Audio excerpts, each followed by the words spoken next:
Troisième exemple. Alors, que contient f? Là, vous voyez les parenthèses, les virgules. F contient des triplés, et ce sont des triplés réels puisque la variable t utilisée pour l'expansion est réelle. Donc, f contient des variables de R3 et leur particularité, c'est cette expansion avec juste une variable. Même chose pour G. G contient des variables de R3 et leur spécificité, c'est cette expansion.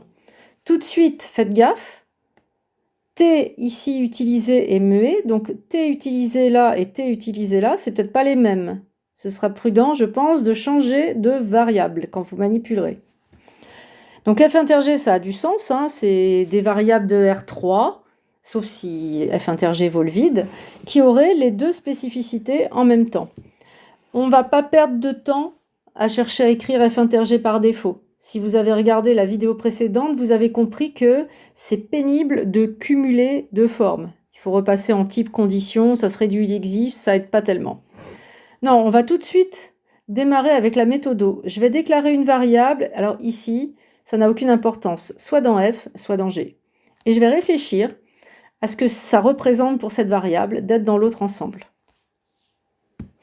Donc là, par exemple, puisque ça n'avait pas d'importance, j'ai choisi de déclarer U dans F. Pour ça, j'avais besoin d'abord de déclarer T. Et après, j'ai ma variable dans F qui est une variable triplée avec cette expansion spécifique. Et maintenant, j'essaye de réfléchir par équivalence à ce que ça veut dire U appartient à G. Comme ça, j'aurais réfléchi à ma variable dans F inter G. U appartient à G, ça veut dire que je peux l'écrire sous cette forme. Mais attention, pas forcément avec la même variable t qui désormais est figée et qui a été utilisée pour écrire u dans f.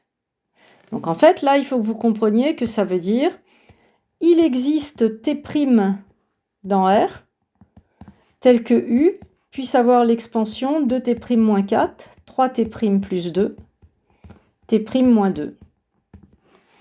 Et donc en fait, se demander si U est dans G, c'est se poser la question de l'existence de T', et donc c'est se demander si le système 2t'-4 égale t plus 3, 3t' plus 2 égale ça, t'-2 égale ça, qui a pour paramètre t, a une solution ou pas t' dans R.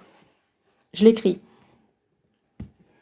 Donc là, je me demande si U a une expansion qui correspond à l'expansion qui caractérise G, et donc ça fait ça. Là, je veux savoir si, en fait, t plus 3, c'est le x de u, et c'est possible de trouver t' tel que t plus 3 égale 2t' moins 4, ici.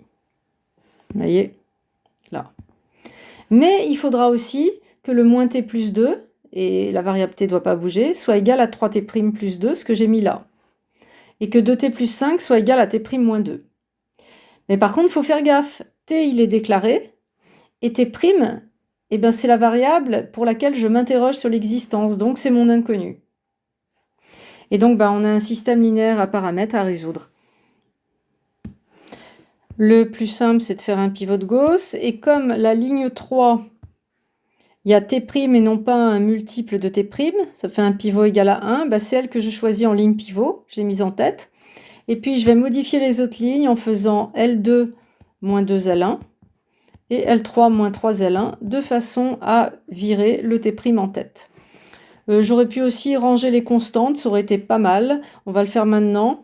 Là, j'ai t' égale 2t plus 7, si je range. Là, je fais passer le moins 4 de l'autre côté, ça fait plus 4, ça fait du t plus 7. Et là, j'ai du 3t' égale moins t. Et donc, c'est parti. S, il est équivalent à t' égale 2t plus 7. Et quand je fais L2 moins 2L1, j'ai du 0 égale... On récupère moins 3t moins 7.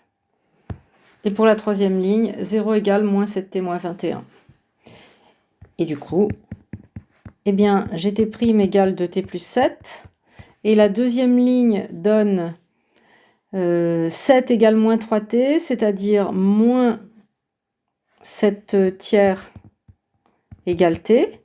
Tandis que la troisième ligne donne t égale moins 21 septièmes, c'est-à-dire moins 3. Et là, on voit que c'est incompatible. Et donc, ce que ça prouve, c'est que T' n'existe pas. Parce qu'il faudrait que T existe déjà, qu'il n'y ait rien d'incompatible. Et donc, F inter G, eh bien ici, c'est le vide.